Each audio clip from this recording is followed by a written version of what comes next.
3.7累冲效果如何？可以看到首日流水成功登顶。那为什么在节奏这么大的情况下，流水依然强势？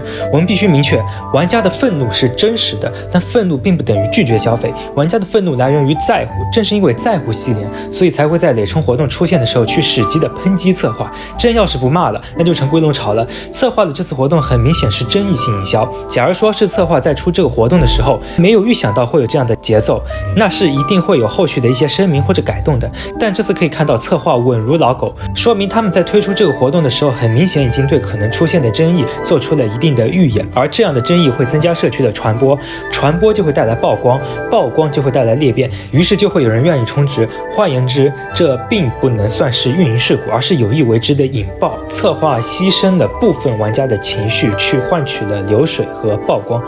这种策略从明朝原神到本帖已经验证过无数次了。明朝在 1.3 的时候就试过，把新4星右弧塞进复刻池，玩家想抽它就得顶着抽到祭炎的压力去赌，结果社区炸了，但官方并没有改，因为他们很清楚这种节奏不致命，反而能放大传播和流水。那么这个时候可能就有人要问了，那原神 4.8 的节奏莫非也是有意为之？那这个就是你多想了，不要怀疑， 4.8 纯纯就是策划自己作的。而这次本帖的节奏更多的是来源于对角色的爱。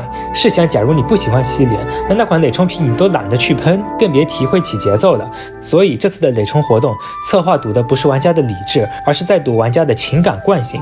只要角色、剧情、世界观还牵动着玩家的情绪，就算骂声再大，流水也仍然会登顶。不过希望下次的累冲不要再搞这种了，很消耗玩家情绪的，好吧？